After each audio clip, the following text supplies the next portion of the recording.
Well, welcome back everyone to Leighton's Two Strokes, and in this particular video some absolutely amazing stuff going to be covered here. So I'm going to take you through how I take a tank from an 800 grit finished in primer right the way through to a beautiful candy finish, including the decals as well. So I'll be running you through exactly how I go about doing this. So as you can see at the start there, I was just tacking off. So whenever you go from one stage to the next, it's always tacking off, most important thing. And as you can see here, just applying the first coat of base coat silver.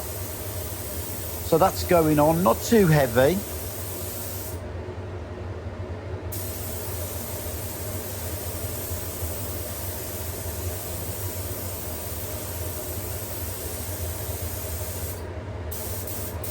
As you can see, I'm sort of getting right the way underneath the tank as well.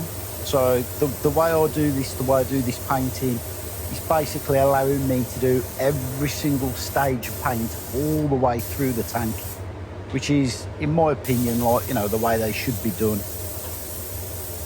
Now coming on to the second coat of the silver base coat. So you'll see this silver sort of building up and becoming more uniform now. If you're painting candies, the silver that you paint underneath is obviously what you're going to see through the candy, being a transparent paint. So, you know, in this particular case, it's like sort of a fineish silver. If you wanted to see a little bit more pop and a little bit more sparkle, you'd go for a medium metallic or a quartz metallic, depending on what sort of look you're going for. So very important, although I'm not actually showing it, I've edited it out for the sake of the video taking so long. Always tack off before you start on your next layer of paint. So here, as you can see, this is the third and final coat of the metallic silver. This is what's going to give us our pop to our candy. So really important, get it to an 800 finished in primer finish, because anything less than that, you're going to show the scratches through. Silver's very good at that as well. So any scratches, any defects, silver's going to be the one that's really going to show that. So as you can see here, nice, totally flat, no scratch marks, no imperfections. So there you go, that's all ready now to take the candy. So as usual, tacking off before every coat of paint, and tacking off this time as we're up to our 3 coats of silver. It's now time to move on to the candy. So in this particular case, this is a Yamaha FS1E fuel tank, and we'll be painting this in what Yamaha call candy orange. So obviously with all candies, they're coat dependent, they're transparent. As you apply more coats, the colour gains more depth. One thing you certainly can't do, you can't be scared putting the candy on. You need to get it nice and, not really wet, but you need to get it wettish, so as you've got no sort of mockle effect in the candy. You don't want any like sort of blotchiness or anything like that, or patchiness, you know. So you really want to sort of, it's difficult to do, but you've got to just like sort of say, yep, okay, let's go for it, I'm doing it, and really get it on, and get it on quite wettish, as you can see by the video.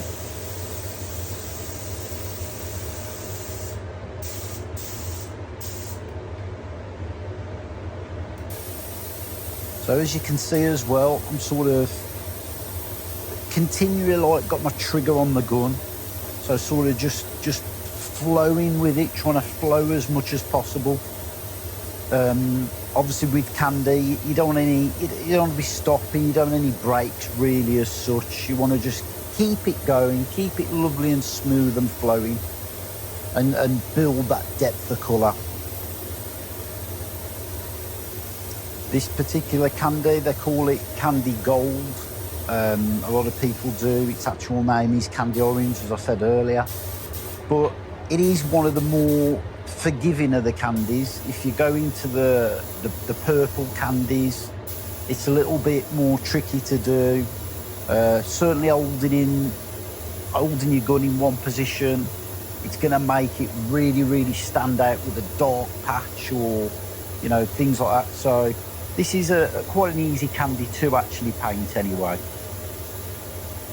The gun I'm actually using to do this is just a Decal SRI Pro Light. So it's like a sort of small smart repair gun.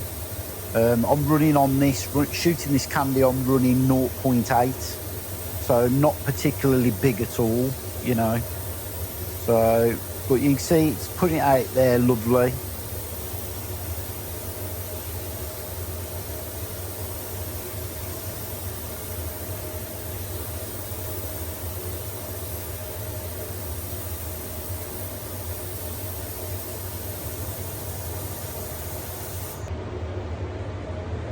That's the candy stage finished. So attacking off before we move on now to the clear coat. So as you can see, I've added just my little light to my my spray gun cup, which just allows me to see that clear sort of wetting up as I'm moving along.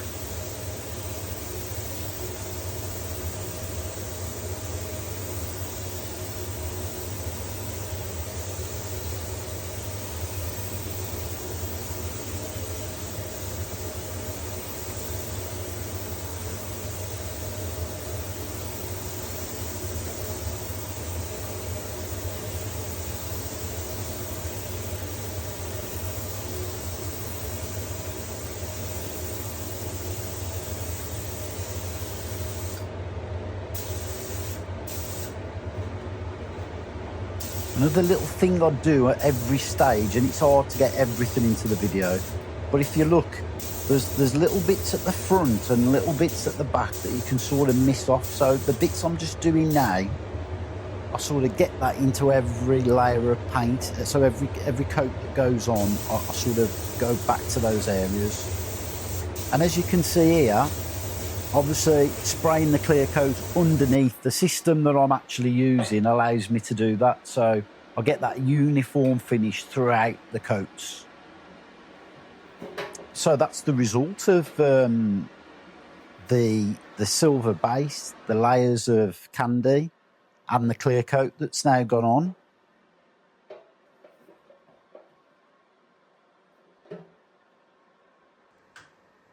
So obviously it's the next day, so that clear's had time to cure properly. So what I'm doing now is I'm actually using some 1500 wet and dry. You could basically use 1000, but in this particular case I've used 1500. And what you want to try and do is get it as flat as you possibly can. So as you can see there, you can see how it's like all sort of a matte uniform finish. You're trying to get that over the entire tank basically. So as you can see, the little areas where you've got the polished, the little polished, little shiny areas, you need to go back over that really. And then after that stage, we can then move on to get into all the little areas that you can't get to, quite difficult. So in the recesses, by where the tank badges go and things like that, you just go in and use a grey scotch to just break away those shiny areas and take them to that matte finish. So this stage now, cutting out the decals, ready to put the decals on.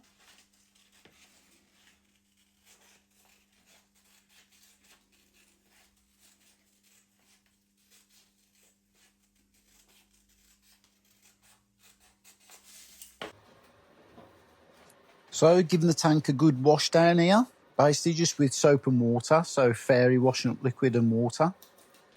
And now as you can see, I've pulled the backing off the actual decal itself and fitting it on the right hand side here about 5mm from the end, and then coming through with the decal. And the important part is to get that point there basically between those two sections of metal. So get it in that middle section there, if you can see on the top there now. And then basically squeegeeing out, just checking everything's right. But when you get to this top section here where it's sort of rolling back round a bend, as you can see here, I'm using the middle point of the decal as like a reference.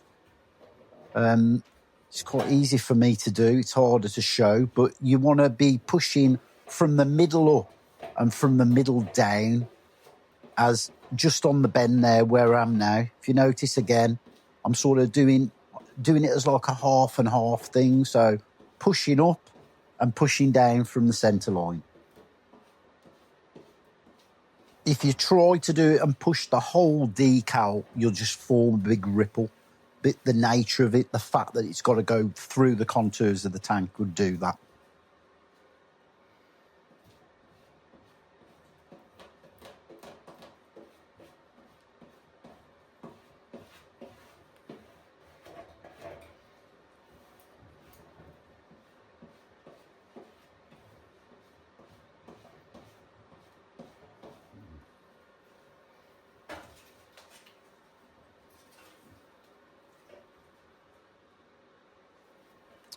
So as you see, moving on to the hairdryer now, which obviously the use of the heat basically gets all the moisture from underneath the decal.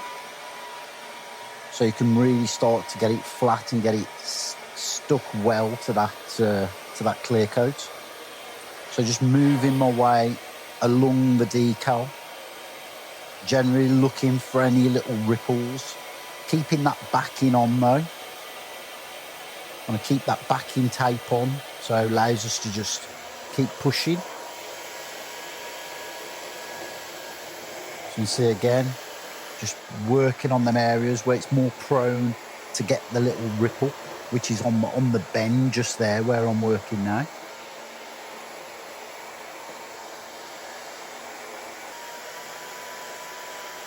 When you're pulling on the tape, on the backing tape to pull it away, keep it nice and flat sort of to the tank.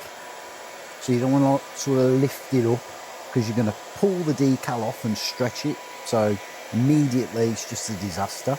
So keep it as flat to the tank like you see I'm doing now.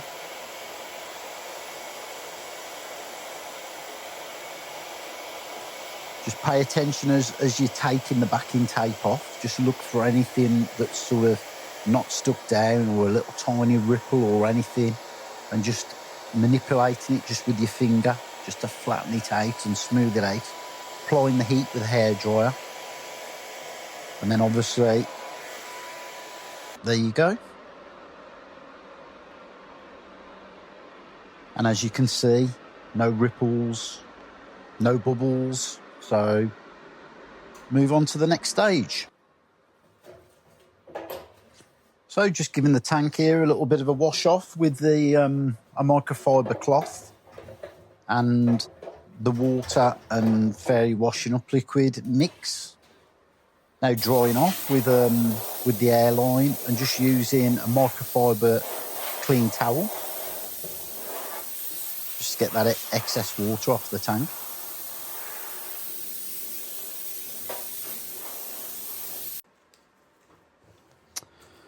So now just finishing off the top of this neck because it's sort of vitally important. So I'm using there 240 sandpaper with a flat hard block, and all I'm doing is just taking off that paint just round from the top of the neck.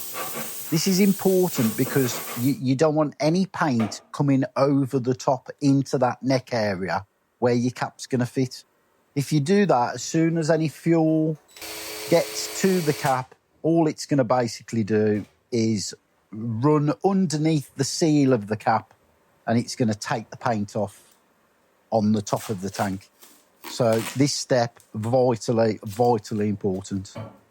So it's all cleaned up now. I've done that with my wire brush and my drill, and I'm just now masking off, ready to go to the last stage, which is the clear coat. So just masking round there, and that'll do. So for the last coat, clear coat, just using some panel wipe, just to give it that thorough degrease and clean.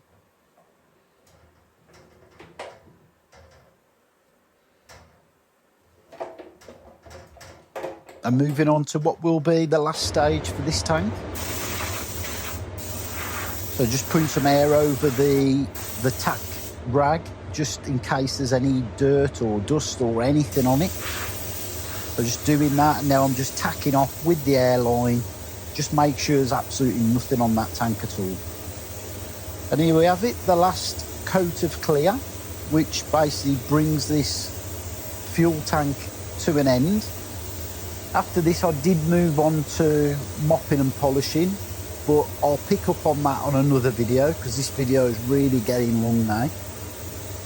So as you can see, again, nice uniform passes.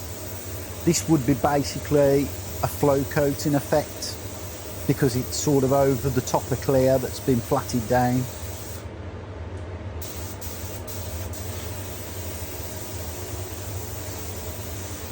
And there we have it, again, the clear passing underneath the fuel tank. So forming a layer all the way around the tank, no breaks, no nothing. And this sort of brings this video to a closing end. So I hope you've liked it. I hope you've learnt a couple of things. I hope you subscribe and I hope you come back for more. Thanks very much. See you all soon.